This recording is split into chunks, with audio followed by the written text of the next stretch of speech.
What's going on, guys? It is Friday. Friday.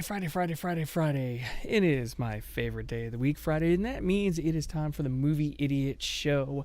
What does that mean for you guys? Well, it means that you're going to get some fun movie and TV topics to discuss today with me, your movie idiot. My name is Mike. I try to do this every week on Fridays at 9:30 a.m. Central Standard Time right here on my Movie Idiot channel. There are a couple of ways you can get a hold of me if you want to discuss movies and or have your topics read on the show, which we're going to do a little bit later. One of them is Twitter or Facebook at MovieIdiot1. You can see there at the bottom of the screen. Also, you can email me, themovieidiot@gmail.com. Those are the two best ways to get a hold of me. And we are going to jump in to our main off-the-top topics for today. The first off-the-top topic of the day, and that's going to come to you from the New York Post. And the New York Post is now writing here. If you'll give me just a second. Sorry about that.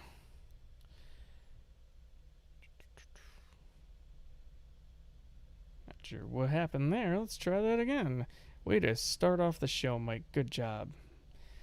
There we go. All right. The New York Post is writing that Bane masks. So you guys know the movie The Dark Knight Rises, and in The Dark Knight Rises, Bane has this amazing mask that he wears. Yeah, it talks like this, and he's got this amazing, awesome mask, right? Well, those Bane masks are the latest craze during the coronavirus pandemic. Apparently, everybody is trying to get a hold of their Bane masks as masks they can wear out in public to the grocery store and to restaurants or wherever they are going.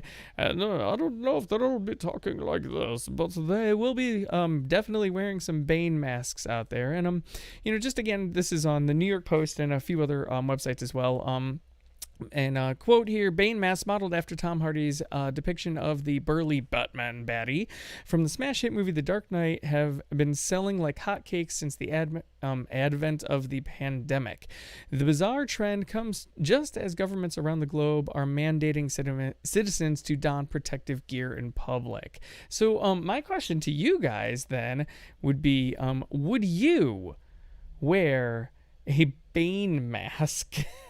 I'd love to hear your comments on that. Would you wear a Bane mask? Would you wear, and then if you did, of course, would you do the Bane voice? That's like the big question as well. Not only would you wear the mask, but would you do, oh, yes, I'm here to buy some groceries at the grocery store. Anyway, let me know your thoughts in the comments below. Would you guys go out and buy Bane masks to wear in public? What would you think if you saw somebody coming up to you in a Bane mask? Again, check out the comments below. Let me know your thoughts on that. And we're going to move to our second topic of the day. The second topic of the day.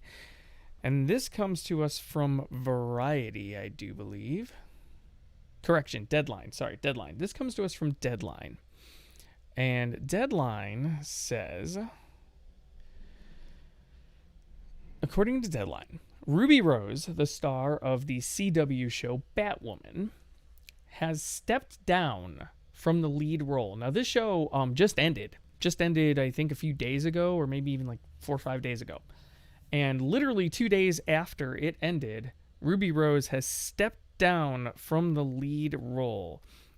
According to Deadline, this is a shocker. Ruby Rose, the star of the CW's freshman drama series Batwoman, is leaving the Warner Brothers TV and Berlanti project drama after one season. The series, which had already been renewed for a second season, will continue with the title role getting recast. So they're going to recast her in the title role. Well, her quote, "I have made the very difficult decision not to return to Batwoman next season," Rose said in a statement. "This was not a decision I made lightly, and I have the utmost respect for the cast and crew and everyone involved in the show in both Vancouver and in Los Angeles." Now, the article does go on to talk about how it was more of a, it wasn't her decision.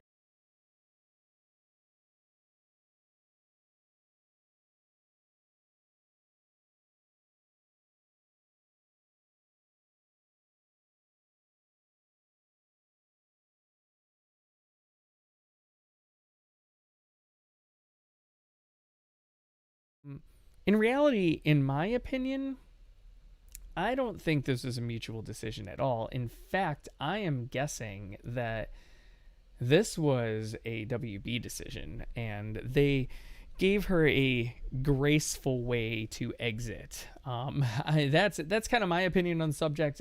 Again, no fact based on that at all.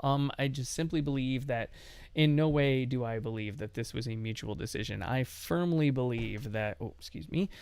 I firmly believe that this decision was made by WB, and they basically said, "Look, we're gonna help you save face here, and we're gonna let you say that you decided to step down, and that's how we're gonna play this." So I gotta tell you, I watched Batwoman, or I tried. I think I got about 6 or 7 episodes in, and I just couldn't do it anymore. The villain, they couldn't decide if she wanted her to be a good guy, if they wanted her to be a bad guy. I had trouble with it. I couldn't stick with it. It wasn't for me, and so I moved on. And part of that, I think, maybe may have been the title role. It may have been the actress. It's not that she was terrible. I just didn't. I don't know. I just didn't quite buy into it, and I had trouble. And so, because I do watch The Flash religiously, and I watch a few other of this, CW crossover stuff.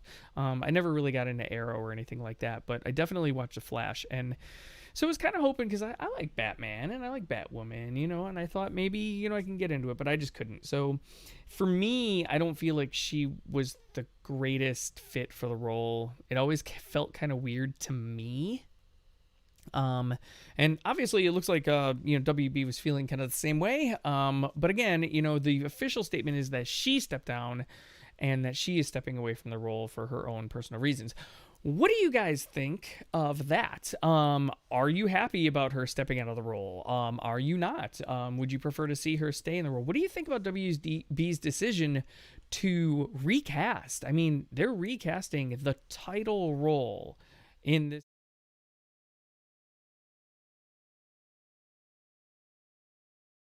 Well, let me know your thoughts on the recasting and stepping down of Ruby Rose in the Batwoman CW series. Let me know what you guys think below. All right, I'm going to close out that topic, and we are going to move on to our third topic. And this isn't the lead topic, and this wasn't the lead topic that I had for today's show. But shortly after I did today's show, they came with this news, and it's huge, especially for us comic book junkies. So, as many of you know, Justice League, the movie, Zack Snyder directed it. He directed Man of Steel, he directed Batman v Superman, and then he turned around and directed Justice League. Or I should say, he directed about half. And why I say that is because when he got about 90% done with the movie, he had to bow out. Unfortunately, he had some personal reasons, and he had to step away from the movie, and so they brought in Joss Whedon, who then turned around and changed a bunch of things in the movie, famously bringing in Henry Cavill and a few others to do reshoots, in which then they had to digitally remove the mustache, and all of this is very well known in the comic book and movie circles. So, as many of you may or may not know, there's been a trend, a big hashtag trend on Facebook, release the Snyder Cut. That's what it is. Hashtag release the Snyder Cut. And it's been a thing. And a lot of film pundits like John Campea and Christian Harloff and whatnot have been trying to tell all of you that there isn't a completed version of this film. Zack Snyder, the original director, has a completed version in the sense that they completed filming, but all the effects and everything, they're not done. So Zack Snyder, because all of this, there's been all this pressure and all this, hey, we want to see the Snyder Cut, we want the Snyder Cut, we want the Snyder Cut. So Zack Snyder was doing a screening of Man of Steel the other day, and Zack afterwards did a little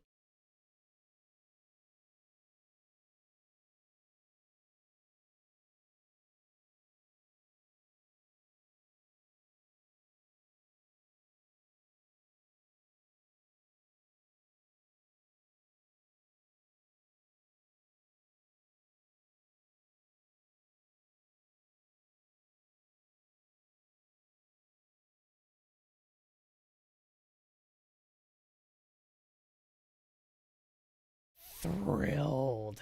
I can't even begin to tell you guys how thrilled I am to see this, how amazing this is going to be. I'm just beside myself giddy.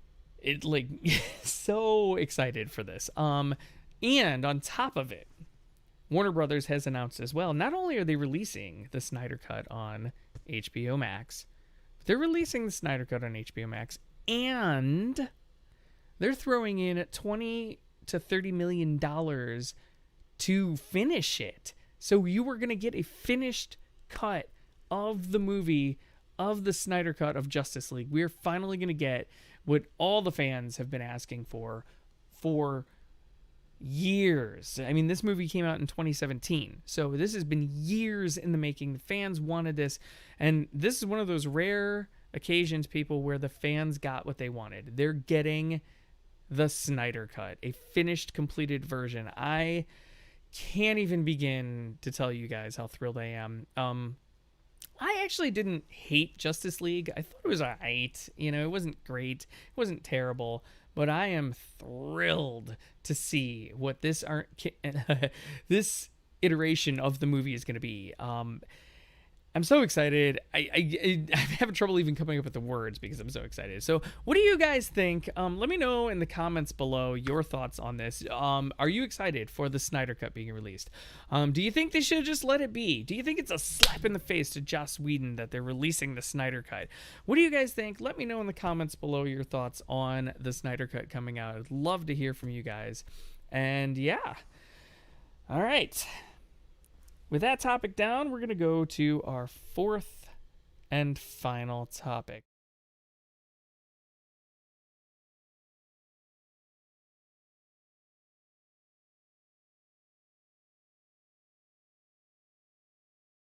It goes as follows. And this one is according to Variety. Film Academy considering postponing the 2021 Oscars.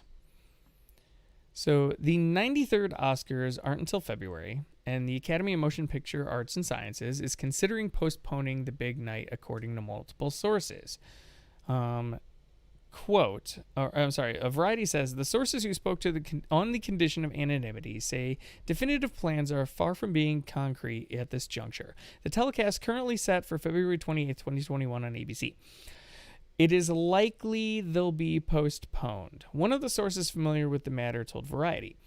However, that person cautioned that the details, including potential new dates, have not been fully discussed or formally proposed yet. Another source says the date is currently unchanged at ABC. This is huge. It's a big deal. Basically, what they are saying is that they could be postponing the Academy Awards to some either undisclosed date, or what I think is going to happen, honestly, is that I think they're going to postpone it until the next year. I think they're going to skip a year. And here's why. Most of your movies already up to this date have already been pushed in to 2021. And many of the 2021 release dates have already been pushed ahead to 2022, and many of those have been pushed ahead to 2023. The point being is that why wouldn't you skip the year? There might be like maybe 5 to 10 big movies that come out this year. Reopenings, are going to happen slowly. I think it makes perfect sense. And a lot of people argue, well, but Mike, if you postpone, and you push it to next year and you skip a year, the movies in 2021, that's not fair. They're going to have to compete not only with their 2021 counterparts, but also the 2022 films. And to which I say, no, they're not. They're going to compete with the same films they were going to compete with in 2021, because most films are getting pushed off to 2021. And even the ones that are releasing late in the year, I mean, honestly, they were going to compete with those movies anyway. And a lot of those 2021 movies, because the 2020 films got pushed ahead, got pushed off. The room has been cleared, people, because of the rescheduling of all the movies. And because of that, I feel the competition won't be as stiff. It'll be more fair. And there won't have to be an asterisk, because the last thing anybody wants, let's say Tenet, which comes out, I think it's July 14th this year. Let's say Tenet's up for Best Picture, right? Let's say it wins. Well, there's going to be a lot of people out there that say, well, the only reason Tenet won is because there wasn't much competition. Tenet doesn't want that. Warner Brothers doesn't want that. Chris Nolan doesn't want that. They want fair competition with their movies. They want their movie to go up against all the movies that it was going to go up against this year. They don't want a cheap Oscar. I don't think anybody wants a cheap Oscar. I think it's a great move not only to postpone, but I think to skip the year, and I hope they do it. I really do. But what do you guys think? Do you guys think that they should skip? Do you think that they should postpone just to a little bit of a later date? What are your thoughts? Let me know in the comments below what you guys think about the fact that the Academy is postponing their movies for this year. All right, guys. Now that we've gotten through our main topics, we have some user topics that have been submitted this week. Again, there are two ways to submit user topics to the Movie Idiot Show. One of them, or the first, well, actually, it's more like two. The first way is Twitter or Facebook. You can submit to Movie Idiot 1, Movie Idiot 1, or at Movie Idiot 1 on Twitter or Facebook. That is the first way you can send in comments. The second way to send in comments for the Movie Idiot Show is themovieidiot@gmail.com. So you can send in your comments, and what I do is I take in those comments, and then I read them off on the Movie Idiot Show weekly, Fridays at 9:30 Central Standard Time. All right, that being said, we're going to get into and delve into the comments at this time. So the first comment that we have today comes from The Legend. And The Legend asked, what is the best movie out there? Now, that's a pretty vague question, to be honest, by The Legend. So let me see if I can answer that as best as I can, or maybe elaborate a little bit. So currently right now, not much, because there's not many movies out there right now. But if you're asking what I think the best movie is in general, let's just go with like the last 5 years, right? And I'm going to preface this by saying that movies are subjective. Sorry, excuse me, guys. I need to lubricate there. Okay, movies are subjective. And one of my favorite film pundits, John Campea, says this all the time. It's subjective art. It's not objective. You can't quantify it with stats and whatnot. Movies are very opinion-based, okay? And in my opinion, the best movie, actually, let's go with the best movie I think ever made. Honestly, and this could change, but I would say The Shawshank Redemption. I love The Shawshank Redemption. I think it's literally just perfection. Perfection personified in a movie. The writing, the acting, the cinematography, just the way they shot the movie, the way the characters interact, the acting performances, just all the way down from, you know, Andy Dufresne to Red to the lead guard, and again the cinematography, like when the shot in the rain where he's looking up and the rain's coming down, and that movie, in my opinion, The Shawshank Redemption, is literal movie perfection. So if you're asking me what is the best movie, I'm going to say The Shawshank Redemption. Legend, I will say The Shawshank Redemption is the best movie. And again, you could ask me this tomorrow and my opinion may change, but as of right now, I'm going to go with The Shawshank Redemption. So thank you, Legend, for submitting that topic. I appreciate it. And again, you know, if you guys want to submit a topic, all you need to do is... Sorry about that. All you need to do is send in to @MovieIdiot on Twitter or Facebook, and or themovieidiot@gmail.com. So that being said, we're going to go to our next topic. The next topic today comes from David. David asks, what are your top 10 movies for quarantine? Oh man, is this a good question. Now, David actually followed this up, and I'm going to read, because David followed it up with a list as well. So David's list goes as, Here, let me get into this. David's list goes as follows. In no order, the first one he lists is Shawshank Redemption. Second one is Magnum Force, Goodfellas, Kill Bill 1 and 2. He says it counts as one, has to be complete. I would agree with that. Clerks, Slapshot, I feel shame.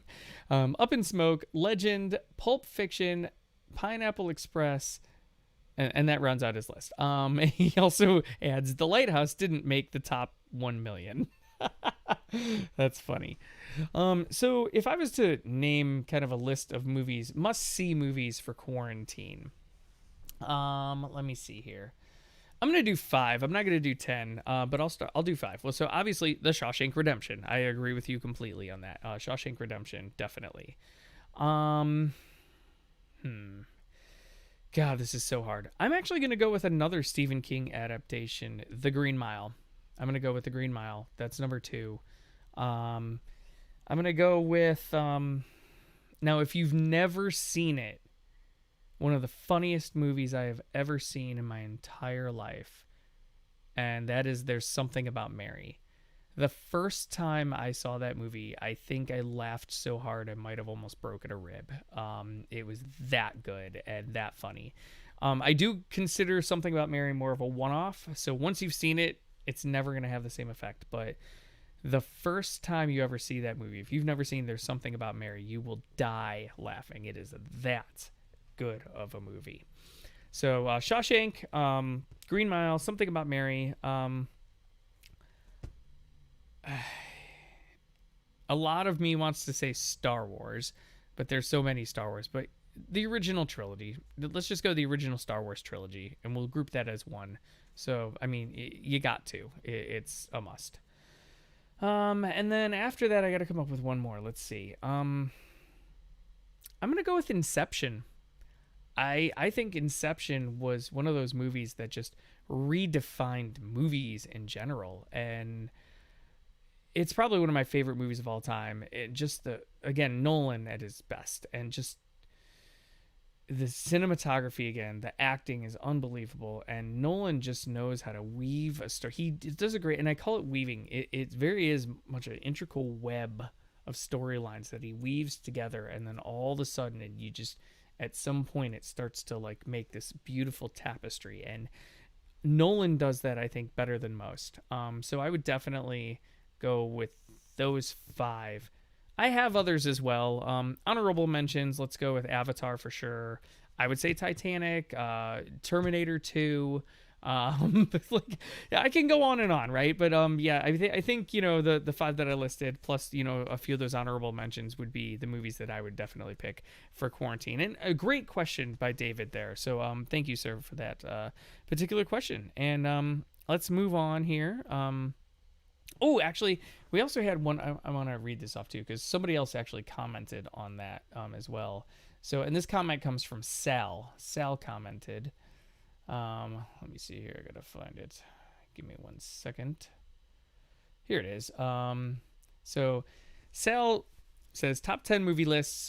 His top 10 movie list. Top 80s movies. Ferris Bueller, Weird Science, The Goonies. Top 10 car movies. Bullet, Smokey and the Bandit, Fast and the Furious. Top 10 mob movies. Godfather, Goodfellas, and Scarface. I'm gonna add Sal in the top 80s movies. I mean, dude, Ferris Bueller, Weird Science, The Goonies, awesome picks. I mean, again, I would add. It depends on your taste in movies, of course, but E.T. E.T. is definitely top 10. Indiana Jones. There are a few others I would probably add in the top 80s movies for sure, but definitely a good list there. Top 10 car movies, Bullet, Smokey and the Bandit, and Fast and the Furious. Dude, how can you forget Gone in 60 Seconds? Gone in 60 Seconds. That movie is unbelievable. Eleanor. Oh, the best. Dude, I would add Gone in 60 Seconds to that. And then top 10 mob movies, again, with The Godfather, Goodfellas, and Scarface. I would add I'm totally blanking on the movie now. Yep, good job, Mike. Way to go. This is why they call me the movie idiot. I can't remember a damn thing. All right, we'll just move on because I can't remember the name of the damn movie. But great list by Sal, awesome list. Thank you for submitting that, Sal. And he was just kind of adding to David's topic as well, so wanted to throw that in there as well. So great job by Sal there. So let's move on from David's topic. Let's get to topic number 3 here, and that was submitted by Snoop. And Snoop says you should watch Gleaming the Cube or Rad. Speaking of 80s movies, right? So I honestly, when I saw this, I had to ask because I couldn't remember what they were. And so I did ask, and they elaborated for me. And I think I've seen Gleaming the Cube. I want to say I've seen Gleaming the Cube. I have not seen Rad, or I don't remember seeing it anyway. I mean, I may have been a kid. So I'm going to read here what Snoop said. So he said, Rad is an 80s BMX movies I just remember as a kid, and Gleaming the Cube is the awesomest skateboard movie. Now, if Gleaming the Cube... Oh, he also added, or you could always go with Iron Eagle 1 and 2 classics, which again, there you go, right there. And Rambo, dude, come on, how could we not forget Rambo? Or, how could we forget Rambo? Anyway, Gleaming the Cube, I think, if I remember right, is a skateboard movie where they're like skateboarding. I think it's in LA or something, and they're skateboarding at a bunch of like abandoned pools and stuff. And it's a really good movie if it's the movie I'm thinking of.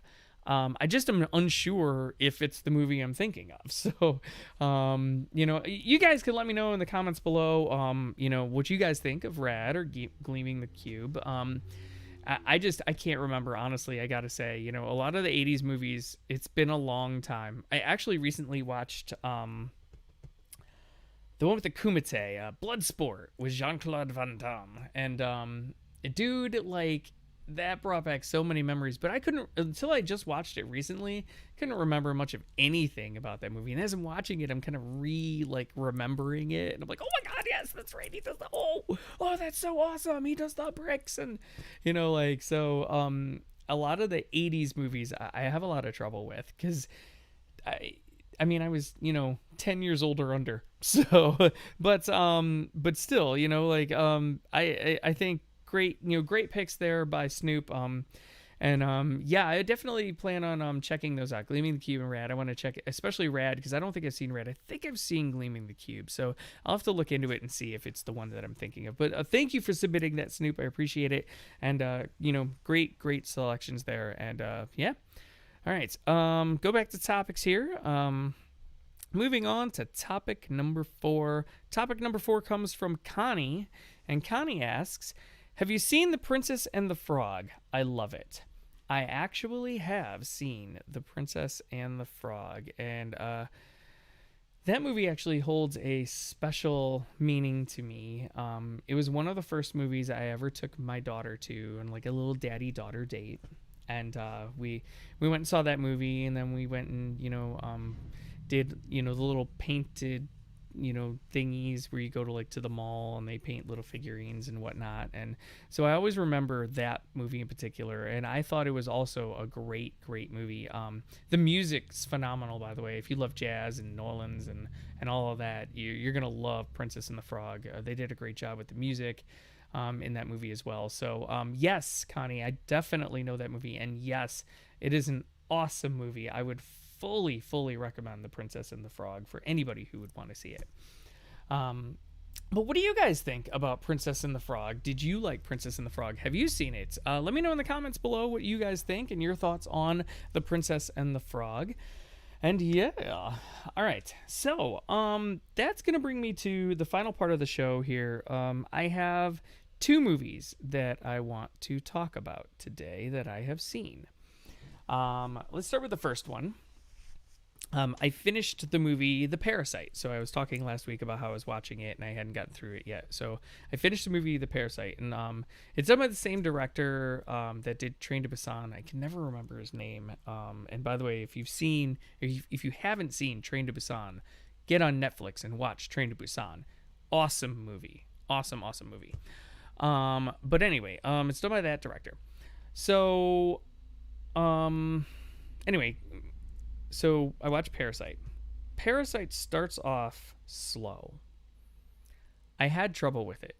It's Korean, so if you're not into subtitles anyway, you're gonna struggle. Um, and a movie has to be really good. Train to Busan also has subtitles, but it's so good that by the time the movie's over, I was barely even noticing the subtitles. This particular movie starts off slow. My suggestion is power through it. After you get to about the midway point and beyond, this movie is so good. So good. And talking about, again, weaving a web of storylines and just, oh God, I can't even begin to tell you how amazing this is. Rated R, so not for kids. But Parasite is unbelievable, and now I see why it won Best Picture, and that payoff at the end. So good. Definitely recommend Parasite. Parasite is amazing. Definitely thumbs up on that one. Watch Parasite. You will not regret it. I don't think, anyway. Again, all film is subjective. It may not be for you, but I thought it was awesome. But again, the beginning is very slow to me. I did not like the beginning, but I guess it was necessary. They were setting up the film. It started very poorly, in my opinion, but man, does it end with a bang. And so definitely recommend watching it, you guys. So again, Parasite, that's my first movie, and I give it a thumbs up. I really like it. So yes, Parasite is a yes. The second movie I watched is The Way Back with Ben Affleck. This is the one where he plays the the alcoholic who ends up becoming a basketball coach. And wow, just wow. He nails this role. And I mean, I guess he should, since he's gone through his own alcohol problems, right? But Ben Affleck in this movie reminds everybody why he's an Oscar caliber actor. He is phenomenal. And I would definitely recommend this movie to anybody. Definitely recommend it. It isn't like, because you've seen one of these movies, you've seen them all, right? The big comeback story. Yeah, you need to watch. It is not like all the others. And man, does it hit you right here. Whew. And it's powerful, and it's just amazing. I would definitely recommend watching The Way Back with Ben Affleck. A very, very good movie. Big thumbs up. That's a yes from me on The Way Back. Definitely watch it. But that's just my idiot opinion. What do you guys think? Let me know what you think in the comments below about Parasite and The Way Back. Again, Parasite being the movie... I can't remember the damn director's name. I'm sorry. But the same director who directed Train to Busan... and it won Best Picture last year. So definitely check it out. And then also The Way Back with Ben Affleck. Check that one out as well. And again, let me know your thoughts below in the comments. And yeah. All right, guys. Well, we've gotten through all of our user comments, if I'm not mistaken here. I'm just going to kind of go through the rest of the Facebook stuff really quick and see if there was anything. It doesn't look like there was anything else major to get through. So yeah, it looks like that's it for today. So I want to thank you guys for checking out the Movie Idiot Show. Again, we do it every single week, Fridays, 9:30 a.m. right here on the Movie Idiot YouTube channel. Again, if you want to submit topics for the show, or if you want me to read your comments on the air, at Movie Idiot 1 on Facebook or Twitter. That's one way. Or email themovieidiot@gmail.com. Either one of those will do. And again, I look forward to your guys' topics and stuff for next week. And I can't wait for next week's show. And until then, I will talk to you guys later.